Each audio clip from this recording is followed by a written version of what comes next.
Salam dəyərli kanal izləyiciləri, bu videoda MHM Həndəsə Test Bankından fiqurların sahəsi bölməsinə aid bir suala baxırıq. Sualın olduqca maraqlıdır, həmçinin maraqlı bir həll yolu da var. Gəlin indi sualın şərti ilə tanış olaq. Sual belədir. ABCD trapesiya A'yı bərabər YB, DF bərabər 2 vuraq CF, FK perpendikulyar C'yə, C'yə bərabər 12 və ABCD trapesiyasının sahəsi 72 olarsa, FK parçasının uzunluğunu tapın. İlk olaraq mən Y nöqtəsindən keçən və CD tərəfinə paralel bir düz xətt çəkirəm. Həmin düz xəttin BC tərəfini kəsdiyi nöqtəyə K deyək. AD tərəfinin uzantısı ilə kəsdiyi nöqtəyə isə M deyək. İndi baxırıq üçbucaq M, A, Y və üçbucaq K, B, Y-yə. Bu üçbucaqlar üçün şərtdə görürük ki, verilibdir ki, B parçası ilə A parçası bir-birinə bərabərdir. Digər tərəfdən Y təpəsindəki bucaqlar qarşılıqlı bucaqlar olduğu üçün bərabərdir.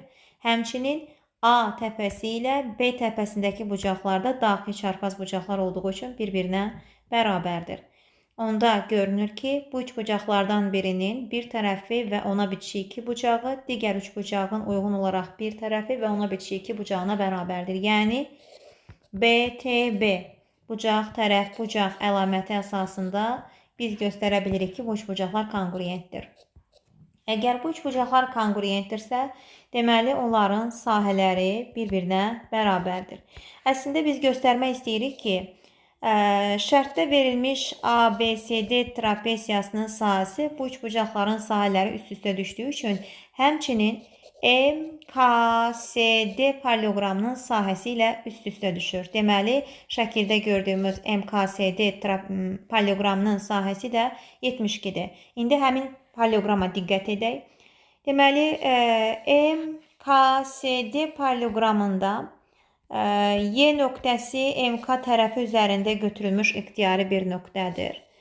Və biz həmin Y nöqtəsini əgər C nöqtəsi ilə birləşdirə bilər. D nöqtəsi ilə də birləşdirsək, həmin paralleloqram daxilində bir YDS üçbucağı alırıq və məlumdur ki, həmin üçbucağın da sahəsi, yəni S üçbucaq YDS paralleloqramın sahəsinin yarısına bərabərdir. Yəni, buradan alırıq ki, bu üçbucağın sahəsi 36-dır. İndi həmin üçbucaq daxilində Y nöqtəsi ilə F nöqtəsini birləşdiririk və şərtdə verilibdir ki, DF 2CF-ə bərabərdir. DF-ə 2K, CF-ə K desək, burada alınan üçbucaq YDF-in sahəsinin FC üçbucağının sahəsinə nisbəti 2K-nın K-ya nisbəti ilə üst-üstə düşər. K-lar deməli ixtisar getsə, biz YDF üçbucağının sahəsinə 2S, YFC üçbucağının sahəsinə isə 1S deyə bilərik.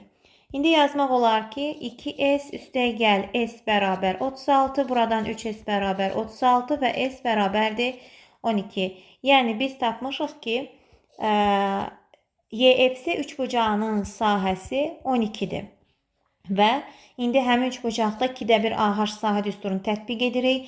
Deməli, YC tərəfi və ona çəkilmiş FK parçasının uzunluqları hasilinin yarısı. Yəni, 2də 1 YC-nin uzunluğunu verib 12 vurulsun FK.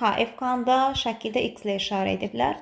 Bərabərdir 12 yaza bilərik. Buradan da X-in qiyməti olacaqdır 2. Cavabımız 2, D variantı.